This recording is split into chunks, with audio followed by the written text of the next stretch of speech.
Mariana Barraco es doctora en ciencias biológicas y trabaja con péptidos antimicrobianos vegetales. ¿Qué es eso? Escuchá este episodio de... Un podcast de ciencia. Un podcast de ciencia.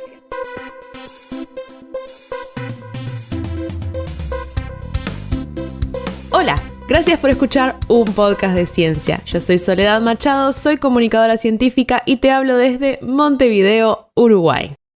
Así como obviando, llegamos al episodio 50 de este podcast, que además es el primero de la temporada de 2024. No sé ustedes, pero yo estaba extrañando el podcast, así que gracias una vez más por estar del otro lado. Para este episodio me senté a conversar con Mariana Barraco Vega. Mariana es licenciada en bioquímica, magíster en ciencias biológicas y doctora en ciencias biológicas especializada en microbiología. Es asistente del área microbiología del Departamento de Biociencias, integrante del Laboratorio de Microbiología Molecular y además es presidenta de la Sociedad Uruguaya de Microbiología. Su trabajo es parte de un proyecto ANI-FCE que se llama Péptidos Antimicrobianos Vegetales, Microorganismos Blanco y Modos de Acción. En su línea de investigación exploran plantas nativas que se sabe tienen propiedades medicinales, usando técnicas para analizar los genes de ceibo, ibirapitá y congorosa, y ahí buscan compuestos que podrían usarse en futuros tratamientos para infecciones. Además de ser científica y doctora y ainda más, es mamá de 2, Agustina de 9 años y Bruno de 5. En su tiempo libre disfruta de compartir con su familia y hacer cosas con sus hijos que se salgan de la rutina. Le gusta mucho leer y dice que una novela en la hamaca paraguaya es uno de los mejores planes. Hablamos de su investigación, de la vida durante y después de la tesis, de E. coli haciendo magdalenas metafóricas y, como siempre, del éxito y el fracaso. Así que sin más, vamos a empezar el episodio. Bueno, Mariana, muchísimas gracias por venirte con un primer día de sol después de N días de tormentas de todos los colores. Decidiste regalarme una hora encerrada en mi casa, La verdad. pudiendo estar en una plaza mirando el techo, el cielo. ¿Viste cuando uno pierde la práctica de empezar el podcast? Sí, tal cual. Bueno, primero, ¿cómo estás? Gracias por venir. Bueno, hola, muchas gracias a ti por recibirme. La verdad que a mí, yo estoy feliz con este sol, así que para mí haber venido hasta acá fue como, ay, qué lindo cortar el día para ir a pasear bajo el sol, a visitar a Sole. Bueno, ¿hoy estuviste en facultad o saliste de otro lado? Como para irnos poniendo en cómo es la vida de una científica que hace cosas con muchas esdrújulas. Sí, fui a facultad. Estuve reunida con una de mis estudiantes de doctorado, discutimos los resultados ahí, que eran lo estaba esperando que llegara, porque yo llegué antes, y estaba esperando que llegara, porque me había mandado los resultados ayer, de lo último que había estado haciendo, y tipo, qué suerte que llegaste, y lo sí, bien, así soy yo. Qué suerte, ya no contamos. Así le dije. Y después almorcé, y después vine por acá. Bien. Y yo ya voy a haberte presentado con el nombre largo, pero me gustaría que me cuentes vos sobre tu línea de investigación, qué haces, cómo lo haces, por qué lo haces, qué onda, porque me parece súper interesante que trabajen, por ejemplo, con plantas nativas, pero te voy a decir la verdad, yo capaz que no terminé de entender todavía lo que hacen, entonces me va a venir bárbaro que tú me cuentes paso por paso. Vamos a hacer de cuenta que yo lo hago por mi audiencia, pero en realidad es por mí, que no entiendo nada. Dale, perfecto. Bueno, nosotros trabajamos con péptidos antimicrobianos que aislamos de plantas nativas como ceibo, por ejemplo. En realidad los péptidos antimicrobianos son moléculas que ya hace mucho tiempo que se sabe que tienen actividad antimicrobiana y están en todos los seres vivos. Se han estudiado muchos, por ejemplo, hasta de humanos, y tienen muchas ventajas a la hora, pero con respecto a que tienen modos de acción dentro de la célula que son multiobjetivos. Y eso ahora relacionado con todo lo que es el problema de la resistencia, el hecho de contar con compuestos que sean novedosos, porque sabemos que es un ciclo. O sea, las bacterias nosotros las tratamos, se vuelven resistentes y en la historia de la vida se van a ser resistentes a los compuestos a los que los tratamos y tenemos que tener siempre nuevos para poder actuar rápidamente en el momento de que los que están funcionando dejen de funcionar. Y son... Esto podés decirme qué pregunta crota, está bien. ¿Son péptidos antimicrobianos porque son péptidos, o sea, moléculas que son partes de proteínas que sirven específicamente en las plantas para ahuyentar o atacar microbios? ¿O tienen otras funciones y ustedes dicen, opa, y además sirve para esto? Como un repasador molecular que te sirve para un montón de cosas. Sí. Es así, son péptidos antimicrobianos que en las plantas sirven, es como la inmunidad innata, es como una de las primeras líneas de defensa que hay en las plantas. También péptidos antimicrobianos tenemos nosotros, también los tienen los animales. Se han aislado, por ejemplo, hay de serpientes, o sea, en el organismo cumplen esa función. También hay péptidos antimicrobianos, también hay péptidos muy parecidos a los antimicrobianos que cumplen otras funciones relacionadas y se están probando, por ejemplo, con actividad anticancerígena y son muy parecidos. Pero sí, es tal cual así. Dentro de las plantas cumplen una función de defensa. Ahora, ¿por qué? Pues, tal vez me preguntabas, ¿por qué plantas nativas? Uh-huh. Y bueno, eso tiene, en realidad, eso todo en nuestro equipo de trabajo fue como... o sea, tiene como persona en la que lo trajo eso. Y en realidad yo ya trabajaba con Gianna Cecchetto en ese momento. Yo era estudiante de maestría y tenía otra línea de investigación. Compartía con ella. Y ahí vino una estudiante que ya había terminado su maestría en agronomía y le propuso a Gianna ese tema de doctorado, que como que a ella le copaba. Y me acuerdo que con Gianna estuvimos conversando y eso, y nos pareció súper interesante, y ahí empezó todo, ya empezamos como tipo en el 2013 más o menos. Y yo, aunque no era mi tema de doctorado, siempre me gustó, y siempre estuve y participaba de todas las discusiones. Después, obviamente, en el proceso fui creciendo, pero en realidad la que trajo la idea fue Susana Rodríguez, que actualmente seguimos colaborando y formamos parte del grupo, pero ella está en agronomía. Y eso te iba a preguntar de cómo llegaste, o un poco la historia de por qué decidieron ir por las plantas nativas, pero en particular vos, ¿cómo fue tu carrera tal que un día te encontraste estudiando péptidos antimicrobianos de plantas nativas? ¿Por qué no es una cosa que vos te levantás y decís, sí, ojo, me pasó en un episodio que le dije, ay, no está, o sea, desde chico querías estudiar lípidos? Y me dijo, sí, cuando yo era chico leí un libro que tenía de los lípidos y me encantaron, entonces decidí estudiar lípidos. Así que es posible. Bueno, que la respuesta sea, a los 4 años vi un burucuyá y me enamoré. No, en mi caso no. Debo decir que cuando Susana Rodríguez le trajo la propuesta de proyecto de doctorado a Gianna, ella ya me acuerdo el momento en el que lo conversamos y me contó que era la propuesta y dije, qué copado. Yo en ese momento, yo estaba haciendo ya la maestría en un tema de ciencia básica, o sea, lo que hacía era expresión de genes de hongos en otros hongos, básicamente, y estudiaba cada residuo. O sea, a mí me encanta. A mí la verdad que siempre tuve como esa cuestión de que me gustan muchas cosas. Esa es la realidad. Mismo en el liceo, yo cuando me preguntaban, bueno, ¿y por qué elegiste esta carrera? Porque es como una carrera que cuando uno elige hacer ciencia es como bastante que te tiene que gustar. Y yo la verdad que decía, yo la verdad que sí recuerdo el momento en el que decidí cómo hacer esa carrera, y una profesora en particular de biología me marcó mucho. Yo soy licenciada en bioquímica y en realidad estudié en Facultad de Ciencias. Pero siempre me gustó todo. Entonces, en ese momento yo hacía algo re diferente a lo que estoy haciendo actualmente y a mí me encantaba. O sea, disfruto mucho eso de poder como trabajar estudiando.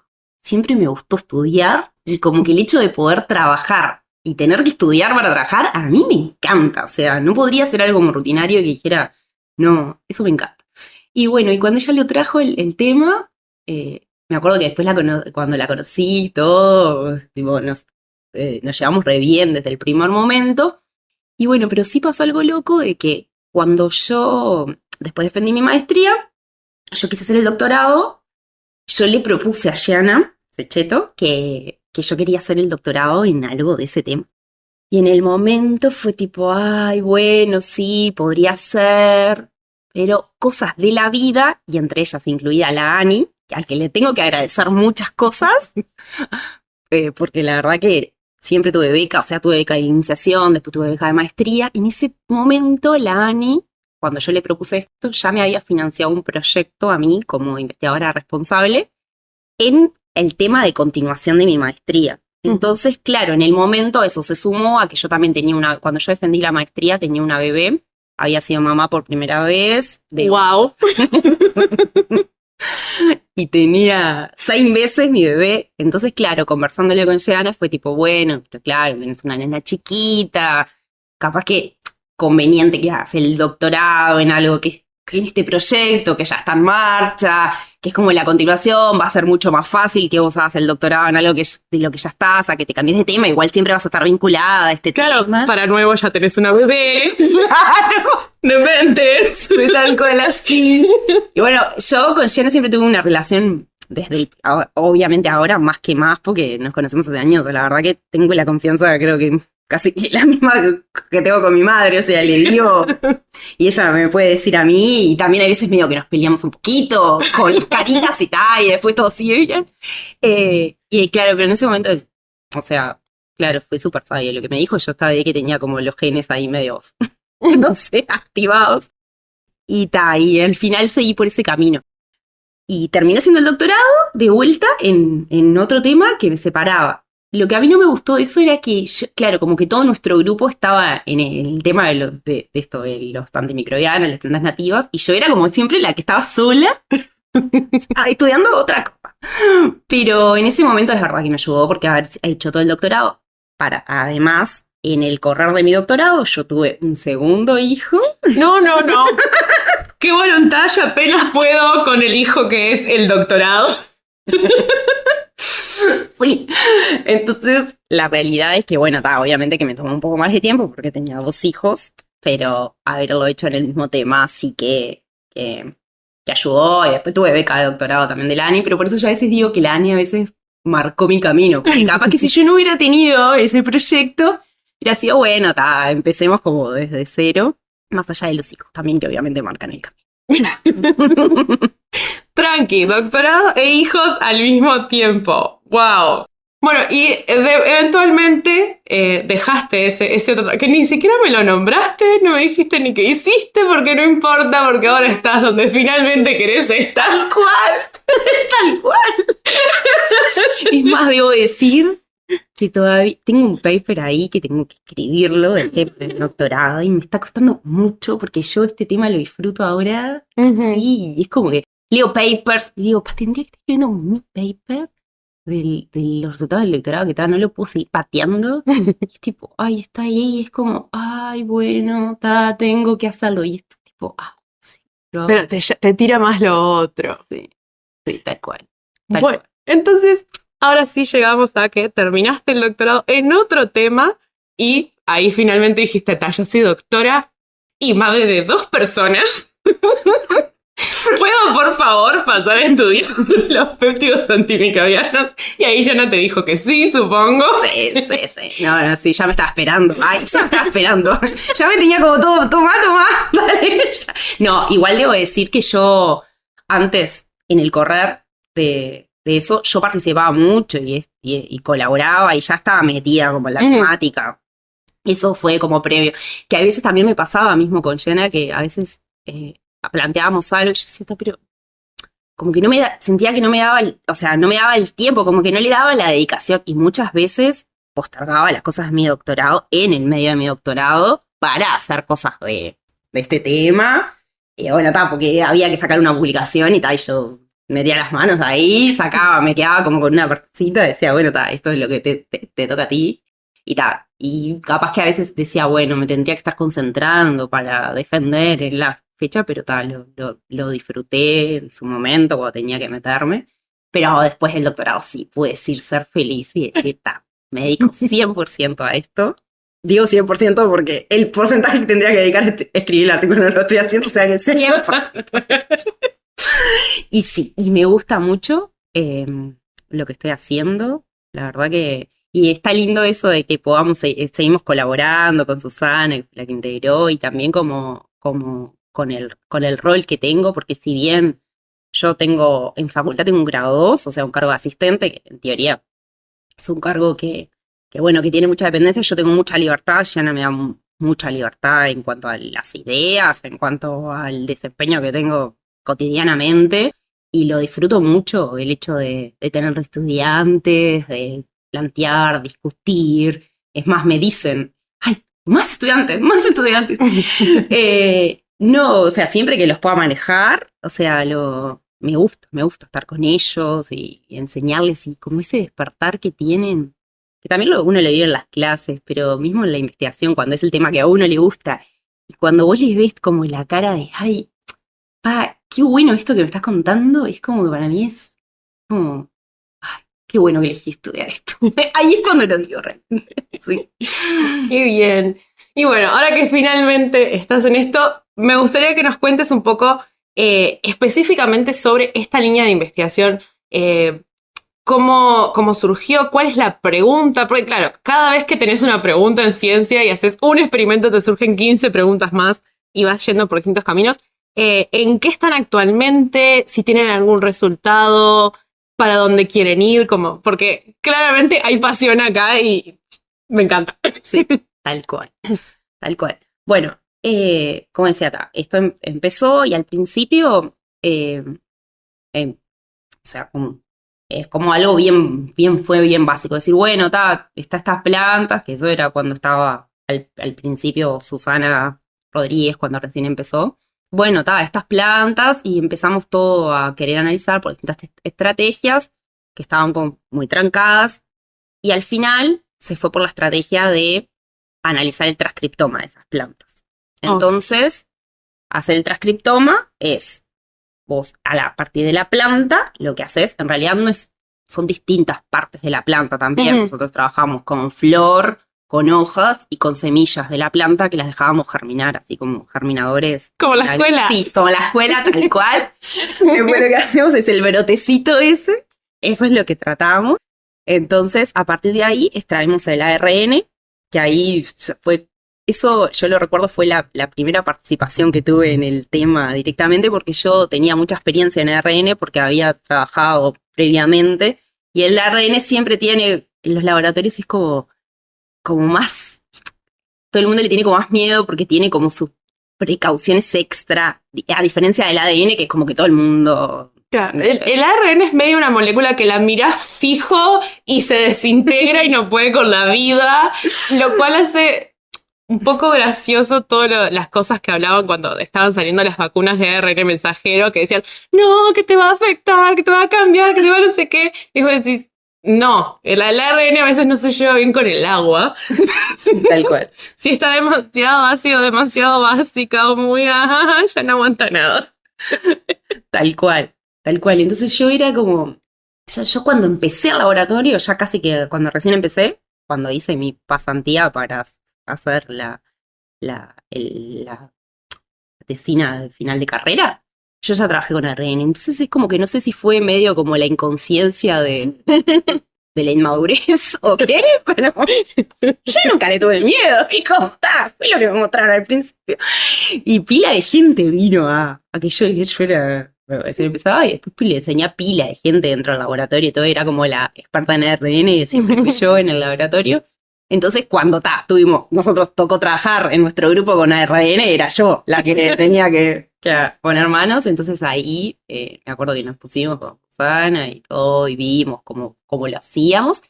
Y bueno, y hasta ese momento en el laboratorio nadie había hecho análisis transcriptómicos, entonces ahí Jenna hizo una colaboración con Pablo Smirsic de Facultad de Ciencias para hacer todo el análisis posterior que implica después de que, bueno, logramos extraer el ARN, en la concentración, en la calidad, todo que era necesaria. Después se hace mucho análisis bioinformático ahí. Entonces al principio fue la colaboración con él, que lo que logramos sacar los primeros tomas. Y de ahí, bueno, después era como tener mucha información, ¿no?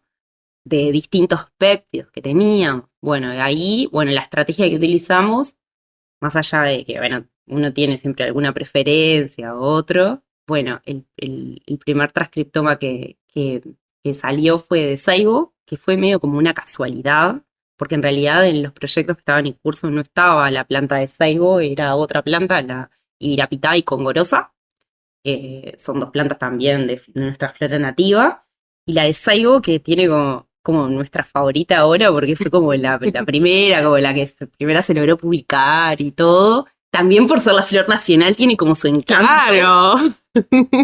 Claro, más allá de que todas las plantas fueron seleccionadas por tener como propiedades medicinales y relacionadas como a eso, a la medicina no tradicional, básicamente.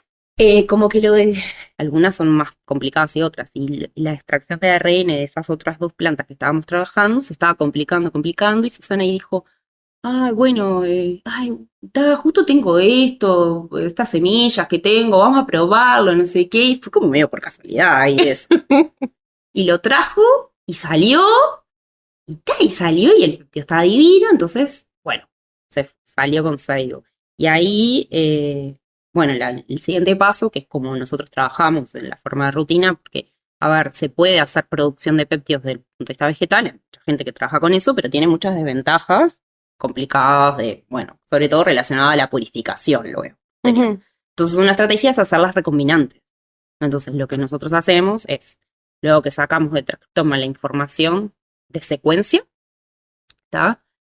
La amplificamos mediante una PCR, o sea, en base a la información de la secuencia, obviamente podemos diseñar primers para con una reacción de PCR poderlo amplificar a partir de, ahora sí, ya sea del ADN de la planta. En realidad hay veces que es del ARN, que pasa el ADN, copia, pero bueno, ADN, digamos.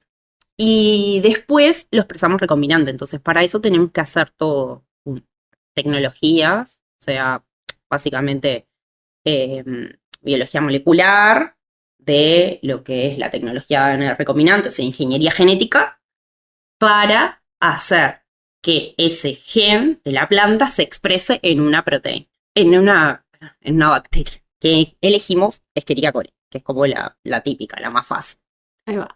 Ahora, corregime si estoy en lo incorrecto. Ustedes lo que hacen es agarrar la planta, sacarle el ARN, leerle el ARN, que ese sería el transcriptoma, decir tiene A, G, B, no, B no tiene, A, G, C, G, A, todo en orden, tienen todas las letras del ARN, y después lo agarran y se lo dan a una bacteria y le dicen, toma este pedazo de ARN, ¿por qué no te haces unos péptidos con esto? Es como que le dan una receta.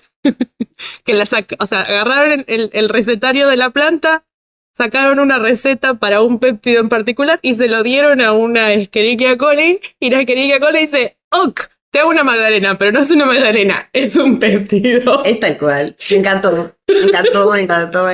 Sí. Lo único que podría agregar en el medio que, o sea, coli a veces que puede con la receta, fácil, y te lo da horneadito, divino, con la decoración y todo, y hay veces que no puede. Y tipo, cambiemos este ingrediente, este otro ingrediente, porque toda esa parte lleva, uno puede tener mucha teoría, pero ahí es hasta que no probás a ver si da, y hay algunos péptidos que hemos probado y salen facilísimo con la decoración y todo, y hay otros que dale, le cambias una cosa, otra, y no hay manera, y y es parte de. Pero, claro, hay veces que uno como que tiene como eso, que tiene como uno que, ¿por qué este no? Y querés como encontrarle, ¿por qué este no te gusta? Y bueno, pero sí, así es tal cual, como lo que tú le dijiste. ¿Y eso cómo lo hacen? Porque honestamente no me puedo imaginar, tipo, que tenés un plato, una caja de Petri con las bacterias ahí y le decís, tomaste gen, ¿cómo lo hacen? En realidad, eso se puede hacer como de distintas maneras. Nosotros la que usamos en el laboratorio, que es una de las más comunes, por la técnica, debes de acordar de micro general. No claro, por la carrera, claro. Bueno, yo hice la licenciatura, claro. muy tranqui, Claro, porque la sí. idea de estar 2 meses, 8 horas, 5 días a la semana, entre mecheros, no me atraía en su momento. Claro. Está. Bueno, entonces, hay como diferentes mecanismos que tienen las bacterias de forma natural de poder de integrar ADN de la naturaleza. Eso le sirve a las bacterias para evolucionar. Claro, ven un cacho de ADN y dicen, ¿cómo queda? Y se lo meten en su ADN y lo empiezan a usar. Exacto. Qué divino. Exacto. Entonces, hay distintas estrategias que tienen y entre una de ellas es la transformación, que es exactamente eso. La transformación no tiene ningún intermediario, o sea, es tal cual lo que dijiste, hay un ADN así, tipo fuera, libre, entra, y la bacteria puede decidir o degradarlo, porque es un ADN, o puede decidir, digamos, ¿no? Obviamente. Sí. Decidir, o puede decir, bueno, vamos, véngase a nuestro... Hace la del meme de Bugs Bunny, nuestro ADN. Claro, tal cual, hagámoslo nuestro. Bueno, entonces, en el laboratorio, claro, las bacterias se tienen que hacer lo que se llama como competentes para ser transformables, esto que decimos. Entonces, nosotros en el laboratorio usamos una estrategia, luego de que hacemos esas células competentes a ser transformables por un determinado método. En realidad, nosotros en el laboratorio, el método que usamos más comúnmente se llama electroporación. Y en realidad es eso, justamente le haces unos pulsos eléctricos, tenemos un aparatito que tiene como unas megacelditas, así que parecen las celdas espectrofotométricas, tienen el mismo tamaño, y que uno le pone un cultivo de células, con muchas células, o sea, estamos hablando de un orden de 10 a la 6, por ejemplo. Millones, o sea, muchas células.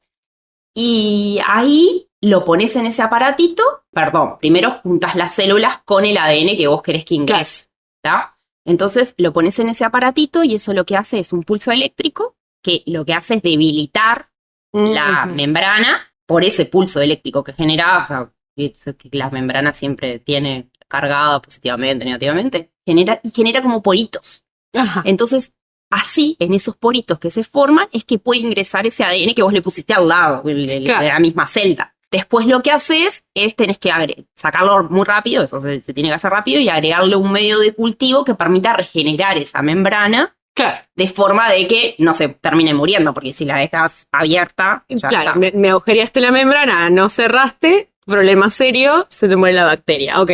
Exacto. En general, igual lo que nosotros hacemos no es poner el ADN así solo, el pedacito del ADN que daría lugar, sino que lo ponemos dentro de lo que se llaman vectores. Que, por ejemplo, en las bacterias, los vectores más comunes utilizados son plásmidos. En realidad, los plásmidos es algo que ayuda a la evolución de las bacterias porque justamente están hechos y se pasan plásmidos de una a otra bacteria, y eso es lo que, por ejemplo, a veces hace que una bacteria se vuelva resistente a un antibiótico, porque adquirió a veces un plásmido que le confería la capacidad de ser resistente a ese antibiótico. Bueno, nosotros como que en el laboratorio usamos esa estrategia, entonces ese ADN que a nosotros nos interesa, lo ponemos dentro de un plásmido, y ese plásmido es el que ponemos junto con las células para la electroporación. Es como que no lo ponen suelto ahí el pedazo. Claro. Que podrían, sino en una forma que ya la bacteria dice, un plásmido, vamos a ver qué onda con este plásmido. Claro. Como que ya está acostumbrada, llamémosle, a chuparse esos plásmidos. Claro. Sí, y además que tiene otras ventajas, porque uno puede, además que si el ADN lo pones solo, en general la bacteria lo elimina. Claro. Esa es la realidad. Pero, al ponerlo en ese plásmido, tenés otras ventajas, como por ejemplo después te permite saber si la bacteria lo agarró o no lo agarró. Claro. Porque, por ejemplo, ese plásmido siempre tiene un gen que la hace resistente a un determinado antibiótico. Entonces, la bacteria antes no era resistente. Entonces, vos después, si la bacteria se volvió resistente, sabés que tiene el plásmido adentro. Claro. Entonces, te permite seleccionar. Entonces, es como lo que se trabaja de rutina en este tipo de técnicas. Bien. Entonces, agarran Seibo Virapita y le sacan una receta y se la dan a una Escherichia coli y la Escherichia coli, a veces sí, a veces no, te hace la Magdalena con gusto a péptido antibacteriano. Me da mucha gracia, capaz que no es la palabra, pero la voy a usar, me da mucha gracia que usen la misma estrategia que las bacterias usan para volverse resistentes a los antibióticos para hacer antibióticos que las bacterias no sean resistentes a ellos todavía. Es como muy loco, sí, pero es que es así. Re Uno loco. copia todo lo de la naturaleza, porque la naturaleza para mí es lo más sabio que hay. O sea, Claro, es tremendo. Bien, entonces, una vez que tienen estos péptidos, la bacteria además le encanta y te produce un montón. Termina ahí la cosa y dijeron, ya hicimos un montón, porque es un montón. O nos vamos a nuestras casas a cuidar de nuestros múltiples hijos. O siguen siguiendo. No, sí, seguimos. La verdad que sí. Y es como que viene, todo es divertido. Pero a mí todo me divierte. Toda esa parte de las construcciones y todo. Pero, claro, eso lleva mucho trabajo y a la hora de lo que es el científico decir, bueno, resultados, la realidad es que toda esa parte es como medio un cuello de botella porque no llegas a tener resultados. Es decir, bueno, hiciste todo esto y ¿qué tenés? Esto. Pero Qué boludez. claro, no tenés nada. O sea, esa es la realidad. Después de eso viene como también lo divertido. Decir, bueno, y ahora que lo tengo, obviamente que esa parte después implica toda una parte de purificación de la proteína, o sea, del péptido, pero después es probar contra qué sirve y pensar en una posible aplicación también. Nosotros toda esa parte la desarrollamos porque todo en un proyecto que Gianna fue responsable, que tuvimos y terminó ahora hace poco, un fondo Clemente Estable también, otorgado por la ANI. Se llama Péptidos Antimicrobianos Vegetales, Microorganismos Blanco y Modos de Acción. Entonces, básicamente era, bueno, ya habíamos agarrado y teníamos estos péptidos. Entonces, bueno, ahí ahora probemos contra qué y en actividad, contra qué puede tener una idea de más o menos por dónde viene, cómo actúan, cómo es que logran, y bueno, y después pensar en una posible aplicación. Entonces en eso estamos ahora, empezamos, ahora Gianna terminó, el proyecto terminó ahora, hace un mes, estuvimos los 2 años estos pasados empezando como con esta otra parte que tiene, y bueno, y lo que en realidad ya había algunos péptidos obviamente estaban más adelantados, ¿no? Por ejemplo, este que te digo de Seibo, ya cuando en los primeros estudios, esto que hicimos con Susana Rodríguez, que fueron la que empezó el tema, habíamos visto que tenía actividad, muy buena actividad, uno de los péptidos de Seibo, contra Aspergillus niger, que es un hongo, que en realidad es un hongo que está por todos lados, pero es muy preocupante para cuando produce infecciones ocultas en pacientes inmunocomprometidos. Lo que pasa es que para una persona sana, en realidad convivimos con nuestras defensas, la bancan bien, o sea, no hacen nada. Ahora, ¿qué pasa? Cuando pacientes inmunocomprometidos, ya sea por distintas razones, ¿sí? Porque tienen un tratamiento de quimioterapia, VIH, lo que sea, el tema es que la principal causa de muerte en los pacientes inmunocomprometidos son enfermedades causadas por hongos, porque primero es que es difícil el diagnóstico, no se accede a un diagnóstico rápido y a la hora de cuando se tiene el diagnóstico no hay tratamientos porque los hongos lo que tienen que son células eucariotas igual que nuestras células. Entonces eso complica también un poco más el hecho de que haya formas de tratarlo que no provoquen daño a nuestras propias células. Entonces por eso es que los tratamientos a veces no son más difíciles de tratar. Los hongos. Y estos hongos además no son tipo ni los de The Last of Us, que son enormes y los ves, ni los que ves en, no sé, el bosque, que son hongos grandes, son más bien tipo chiquititos unicelulares, y dificulta o sucede que se empiezan a ver los síntomas cuando ya la infección es grande, o se puede, o como que es medio rápido y el problema es que son células parecidas a las nuestras. No. O ambos. Claro, el tema es que complica eso, cuando se dan cuenta que es eso, porque también los hongos, por ejemplo, con respecto a las bacterias, pues las causan, sobre todo, por ejemplo, Aspergillus niger, enfermedad a nivel del tracto respiratorio. Ujú. Entonces, bueno, pueden ser muchos agentes los que estén causando Claro. eso. ¿Tá? Y sobre todo, lo primero que se trata es, bueno, tratamiento contra antibióticos, ¿sí? Pero cuando se dan cuenta que son los hongos, ya muchas veces es tarde. Ujú. Entonces, bueno, ¿a dónde vino todo esto? Esto surgió en un ENAQui en realidad. Un encuentro nacional de química. Nacional de Química, ahí está. Y Susana está presentando su trabajo y a Mariela Terán, del área de radioquímica, vio el trabajo y ahí le habló a Gianna, le dijo, ay, pero ustedes tienen estos péptidos que estaría buenísimo poder colaborar con nosotros para que, y a partir de ahí que empezamos a trabajar juntas. Y ahora ya esto ha seguido, ahora estamos postulando con Mariela, una estudiante de maestría que va a hacer el trabajo conmigo con Mariela. Gianna tuvo estudiantes con Mariela. Bueno, la idea es, todo surgió a partir de esta de Seibo, lo que se hizo es, el péptido antimicrobiano de Seibo se unió a un radionucleido para hacer un radiotrazador que permita detectar de forma temprana infecciones ocultas por tecnología PET. Entonces se hacen imágenes y de ahí, con las imágenes, se puede detectar de forma precoz, antes de que se pudiera hacer por otras técnicas, por ejemplo, cultivo, que la causa del síntoma es a causa de una enfermedad por hongos. Entonces, eso ya fue como que ahí hasta ahí, bueno, nosotros teníamos estudiado de que, bueno, que el péptido antimicrobiano tenía buena actividad contra, por ejemplo, este hongo. Pero todavía en ese momento fue como, bueno, estábamos por ahí. Como que gracias al ENAQui, y a eso sirve mucho, porque uno a veces es eso, como tenés la persona, además estamos en el mismo piso que Mariela y toda la gente de Mariela, porque estamos en el segundo piso de Facultad de Química, y ahí nos surgió esa colaboración que hace años ya que está, y hemos seguido avanzando. Y bueno, así es como que pensamos en las aplicaciones a priori según lo que da. Por ejemplo, ahora estamos empezando con otra aplicación que es en base a, y yo te decía que ahora, que antes de venir estuve discutiendo los resultados con un estudiante de doctorado que tenemos con Gianna, Roberto Castro, y bueno, estábamos esperando los resultados como del screening, que es como una parte en la que no sabes qué va a dar. Ajá. Es como, bueno, vos hiciste todo ese trabajo con ese péptido, lograste que la bacteria lo produciera todo, y ahora, ¿da o no da?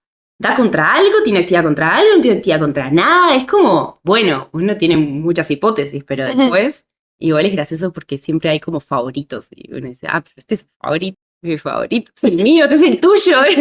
Nos apoderamos de los... Como los estudiantes se dicen entre ellos, pero el mío está dando mejor que el tuyo. Es como muy así. Y bueno, y ahora...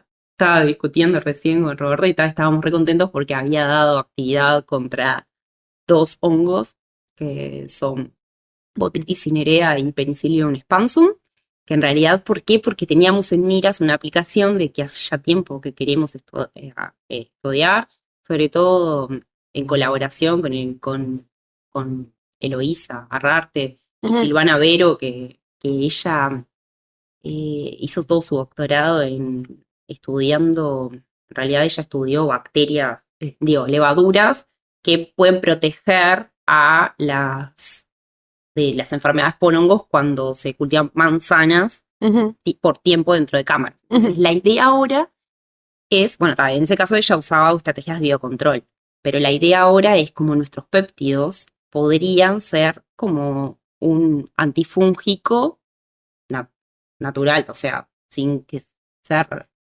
algo muy chiquito, que es solo un péptido, que no complicaría mucho, probar si puede servir como para hacer conservación en cámara. Entonces ahora estábamos con eso, bueno, podemos pensar en esta aplicación, pero hasta ese momento es como que no sabes para dónde, puede agarrar para un lado, puede agarrar para el otro. Claro, es como tan versátil. Sí. Que va justamente, me parece, con el hecho de que, bueno, como contabas al principio, nosotros tenemos péptidos, los hongos tienen péptidos, las manzanas tienen péptidos, entonces es tan amplio que sienten a veces como que no saben para dónde agarrar porque son tantas las opciones. Sí, es como... Sí, es que al mismo a veces, claro, mismo lo que es la vida del científico, que uno tiene que escribir proyectos y más o menos como decir qué es lo que piensa que te va a dar. Pero claro, en esa cosa hay veces que te encontrás algo en el camino de que si bien todos sabemos, porque todo lo que hacemos ciencia sabemos de que a veces las grandes cosas que están son cosas que bueno. De casualidad. Claro. Fleming, o sea, ya le pasó. O sea, son cosas de casualidad y es como a veces, es como, para mí, a veces uno no tiene que perderse esa oportunidad porque a veces como en bueno, tengo que entregar el informe, tengo que entregar esto, tengo que cumplir con este cronograma, tengo que eso, no como perder eso de bueno, pero tenés esto que está re bueno, que puede ser un resultado que está buenísimo, no lo pierdas, como desviarte del camino, porque a veces es como, eso es como muy vago con la personalidad de cada uno. Pero sí, hay veces que cuesta como, claro, no dispersar. Tenés tantas, decís, bueno, y ahora, ¿por dónde voy? Y bueno, sí, eso es como, tiene su encanto también, el hecho de, bueno, no sé para dónde voy a agarrar, pero sí, hay veces que capaz que como, bueno, un poco más desordenado, digámosle. Sí. Y bueno, ahora ya hace un buen rato que estamos completando y yo seguiría porque me encanta hablar con gente que es apasionada de lo que hace, pero ha llegado el momento y quedó como una buena transición hablando de esto que a veces no sabes y las casualidades y que hay que estar atenta, de llegar a la única y mejor sección de este podcast. Fracasá de nuevo, fracasá mejor. Samuel Beckett.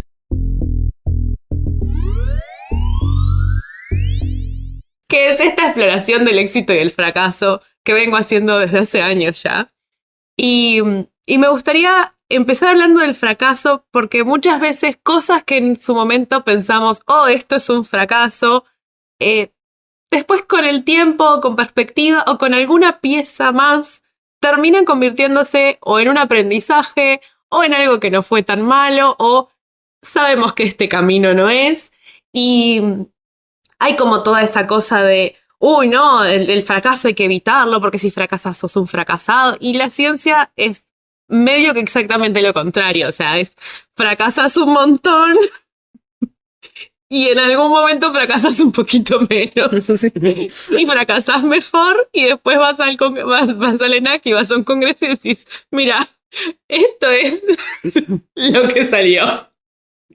Entonces te quería pedir si nos podés contar alguna historia de un fracaso, una metida de pata, un momento ouch de tu vida como científica que terminó o bien en un aprendizaje, o bien en un camino nuevo, o bien en no se murió nadie.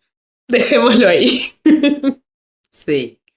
Bueno, la verdad es que con la palabra fracaso así, la verdad es que me pasó que por mucho tiempo cuando estaba haciendo mi doctorado, que fue en este otro tema que digo, yo, como una de las premisas de mi doctorado era, bueno, o sea, vamos a meternos con toda la parte de hacer modelado de las proteínas, obviamente habiendo contactado gente que sabía tema, porque yo de eso no sabía nada. Y bueno, y en base a eso, decir, bueno, vamos a elegir los mutantes de diferentes residuos para poder hacer mutantes y ver cómo afectaba la función. Y la verdad es que bueno, aprendí de que en eso me sentí como por mucho tiempo como fracasada, porque la realidad es que, claro, es difícil vos conseguir que una persona que no está metida directamente en ese tema, claro, vaya al ritmo que va uno, y bueno, y me mandaba, pero yo, claro, como que por tiempo era tipo, esto no sé para qué me metí con esto, o sea, como que lo sufrí realmente. Era como tipo, por favor, o sea, pero al final, bueno, por distintas maneras, hice cursos, esto, aprendí a hacerlo, a moverme, a no sé cuánto, y mi marido, que estamos juntos desde hace mucho, mucho tiempo, siempre me recuerda de que yo, cuando estaba en el liceo, porque estamos juntos desde el liceo, que yo cuando en el liceo decía, por ejemplo, las computadoras, ¿para qué? Yo no quiero ir a informática, las computadoras no me sirven para nada, y cosas así. Y la realidad es que después aprendí a hacer los modelos, todo con la computadora, todo. y después dije, bueno, pero esto me sirvió para darme cuenta de que, bueno, yo puedo, o sea, no es que yo, o sea, tuve esta piedra y bueno, y demoré más, capaz que lo pensaba, pero yo pude hacerlo, yo pude lograr hacer el modelo que quería, moverme con algo que en realidad al principio no hubiera pensado que era posible, como que está. Y después fue muy gracioso porque yo, algo que no es típico que se haga, pero yo cuando escribí mi tesis de doctorado, lo primero que escribí es un prólogo y lo escribí en base a eso, como que la temática era básicamente como se llamaba, en realidad se llamaba María, como el prólogo era como un cuento de niño, tipo, porque estaba muy relacionado a mis hijos y toda la dinámica que llevaba esto en mi vida y yo qué sé qué, pero básicamente como que la temática que tenía el prólogo era justamente el fracaso que yo había sentido por mucho tiempo durante mi doctorado y cómo había terminado en ser algo, bueno, es eso, era como Mariana y el puzzle de granja se llamaba.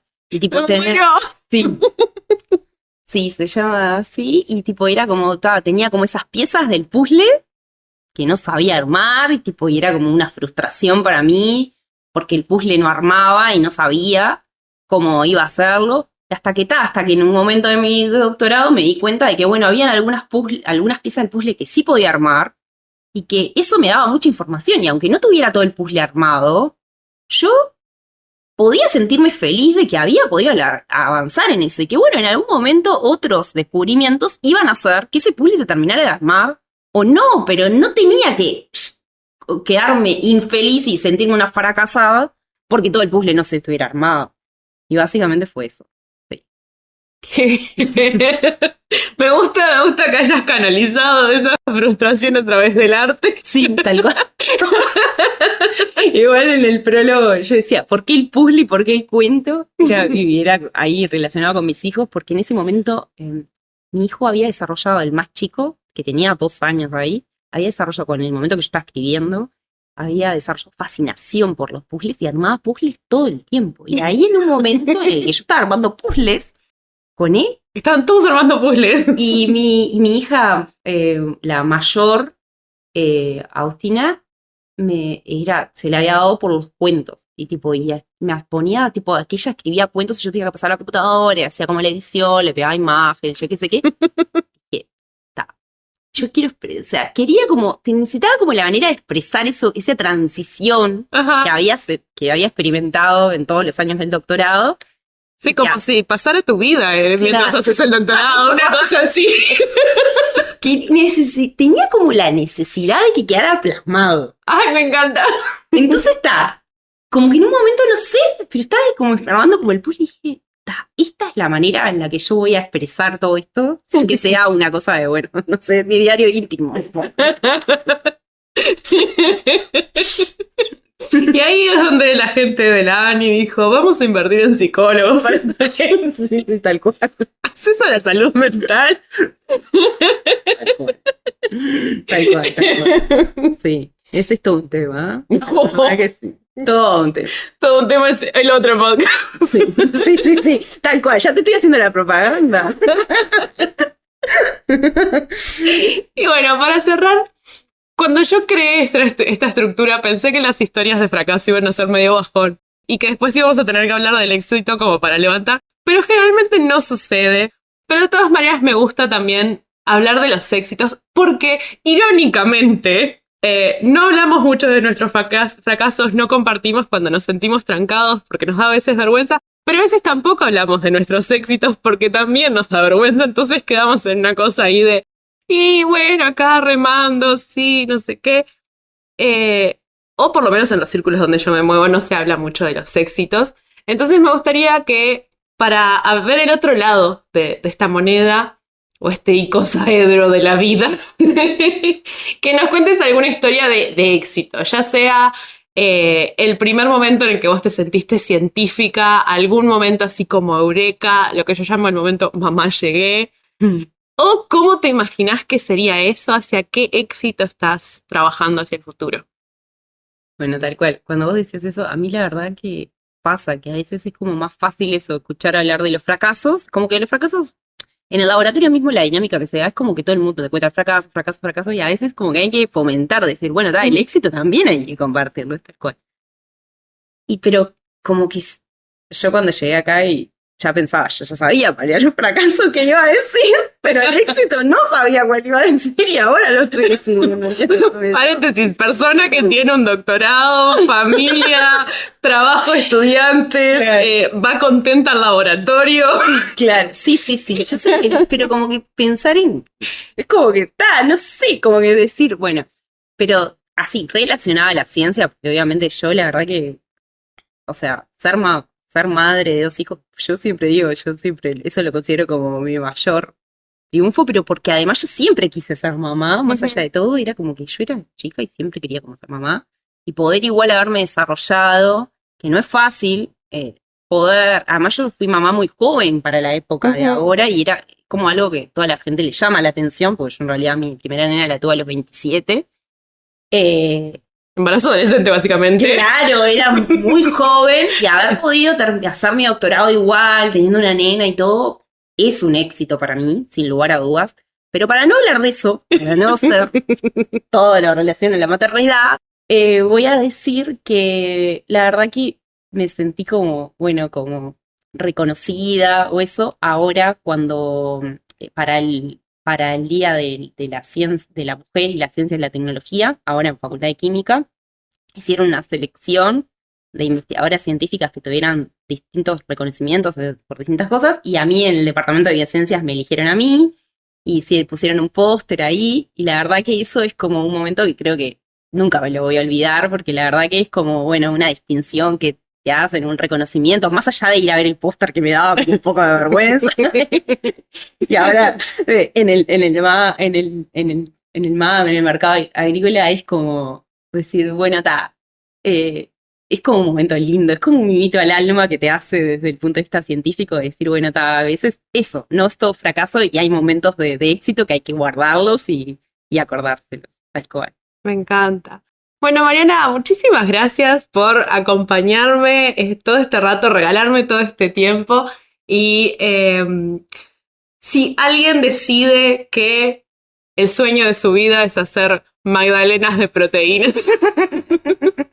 y quiere, por ejemplo, entrar a trabajar con ustedes, ¿dónde te pueden encontrar? Muy bien, muchas gracias, Sole, a ti. La verdad que me encantó compartir esto contigo. La verdad es que me pueden encontrar, yo trabajo en el laboratorio de microbiología molecular, del área de microbiología, del departamento de biociencias de Facultad de Química, y ahí me pueden encontrar, escribirme un mail. Es que yo llegué así al laboratorio, escribiéndole a mi profesora de microbiología que había sido Gianna Techeto, y a mí me gustó y le escribí, y no hay que tener vergüenza de eso, decir, si me gusta esto, hay que escribirle, y ahí van a estar las puertas abiertas con mucha seguridad. Excelente, muchas gracias. Gracias a ti, Sole. Esto fue un podcast de ciencia, una producción de Soledad Machado y Magnus para Estudio Robota. Si querés encontrar más episodios, suscribirte o dejar un comentario, lo podés hacer en ivox.com, que se escribe IVOOX, en Spotify, en Apple Podcasts o en tu plataforma de podcast favorita. Además, podés encontrar los episodios en el canal de YouTube de Perdidos en el Éter y podés comunicarte con nosotros por Instagram y Twitter, es @podcastciencia en ambas redes. Si te gustó el episodio, te quedó alguna pregunta para Mariana o aprendiste algo nuevo, déjanos un comentario en iVoox, en Apple Podcasts, en las redes, en donde te haga más feliz, que nos ayuda mucho a visibilizar este podcast. Como agradecimiento por escuchar hasta el final, en cada episodio les cuento un dato completamente inútil, también conocido como un boludato. Boludato. El boludato de hoy es que las hormigas no tienen pulmones. Tienen unos agujeritos que se llaman espiráculos a los costados de su cuerpo y con eso hacen el intercambio de gases. Muchas gracias por escuchar un podcast de ciencia y nos volvemos a encontrar con un nuevo episodio en 2 semanas.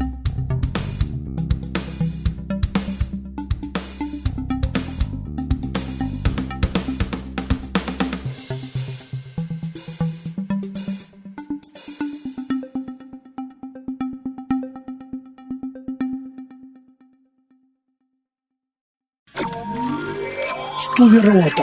Transmisiones para un mundo extraño.